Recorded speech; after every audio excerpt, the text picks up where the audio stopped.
sabon. So, kailangan po natin siyang i-microwave for 10 seconds po para lumambot po yung sabon. Mas madali po siyang i-curl. So, ayan guys, tapos na tayo sa first step.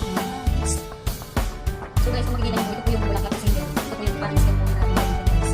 So, hawakan lang po ng bulaklak. Yun ito po yung bulaklak tayo nila. Ito yung gagawin natin para malinis po siya.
Saka natin nilalagay yung kanyang dahon guys.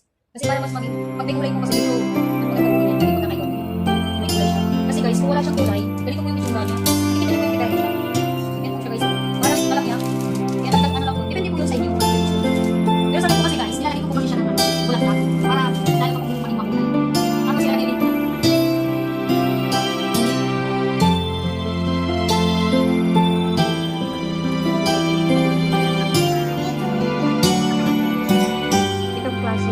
Carving guys, very unique po siya. Pwede po natin yung gawin para po sa may wedding, like yung ano po, weddings. Pwede mo po kumuha ito ng booking.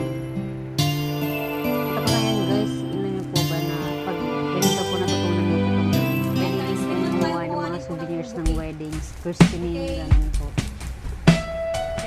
So ito na po natin. So ito